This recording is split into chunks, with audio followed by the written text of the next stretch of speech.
Hi guys, today I want to show you one of the Raglan line increasing idea.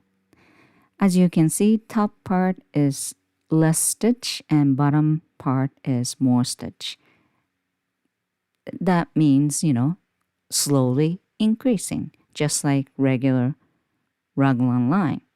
And this is one of my Raglan sweater. As you can see, there is the Raglan line visible, right?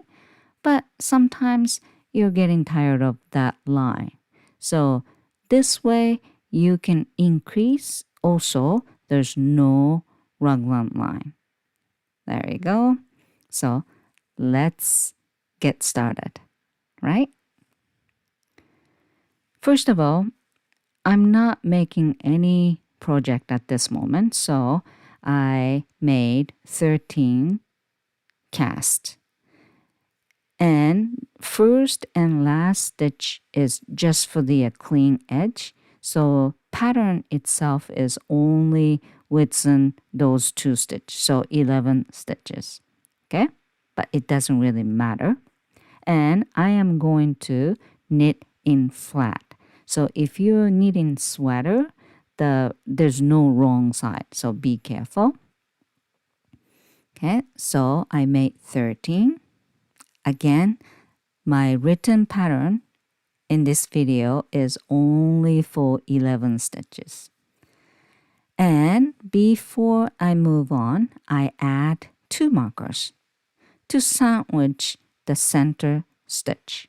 Okay, so that's gotta be the raglan, line, but it's, invisible though. Okay, and first and last stitch always same. Okay, so I'm not going to talk about it anymore. The first slip 1 knitwise and end with purl 1.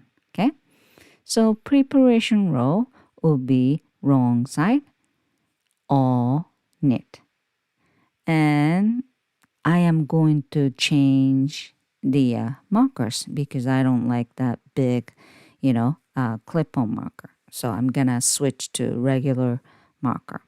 Anyway, this is preparation row, wrong side, just on it. There you go. Now I change. So this round marker is much easier to knit. Okay, so I'm gonna change.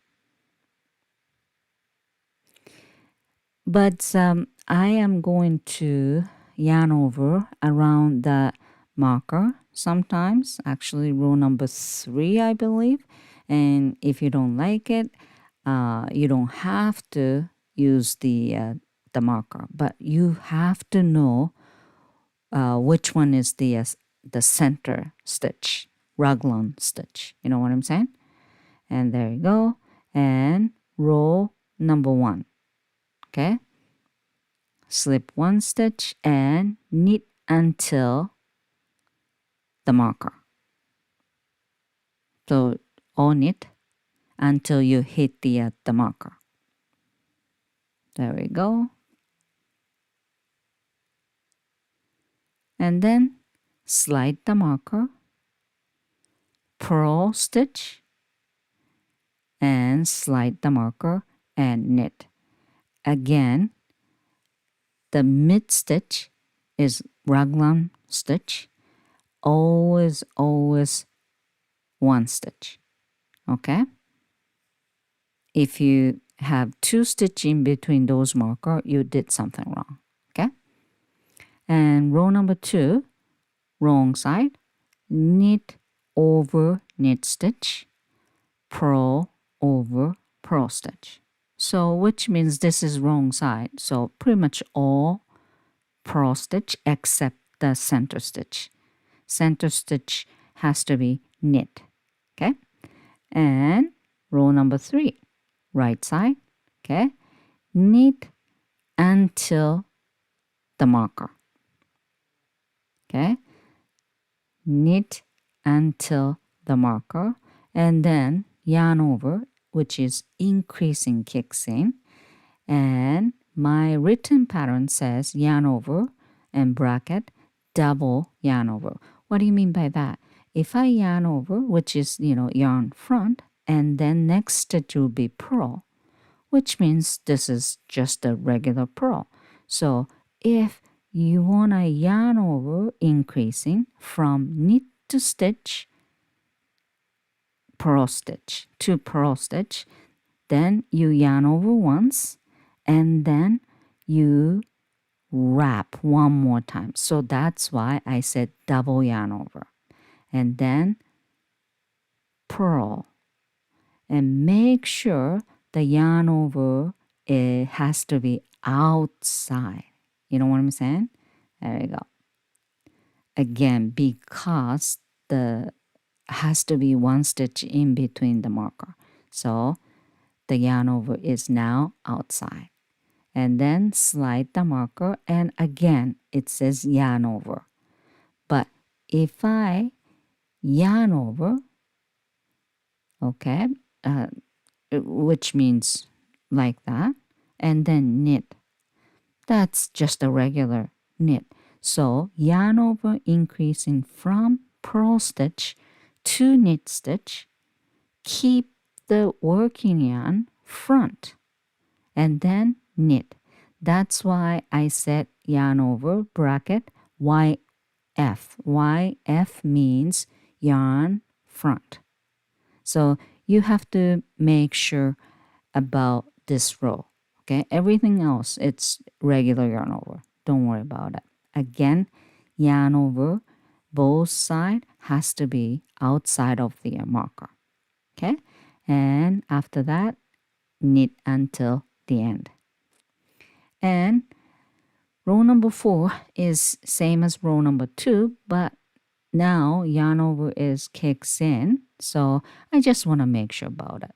Okay, so knit over knit, purl over purl, including the yarn over stitch. So which means pretty much all purl, right? And I'll show you. There you go. Here is the yarn over in previous row. Okay, so you have to make purl on yarn over stitch. Okay, and then this is knit, so knit stitch, and then again yarn over in previous, and you have to purl. That's why the caption says knit over knit stitch, purl over purl stitch, including yarn over stitch. Okay, so don't forget that. And every wrong side has to be same from now on. And row number 5, right side, knit until one last stitch before the marker.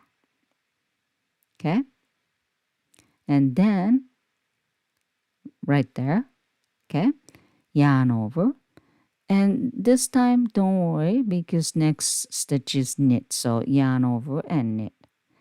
Then mid stitch is purl on right side, and then slide the other marker and knit, then yarn over and knit until the end. And after this, just follow the written pattern until row 10.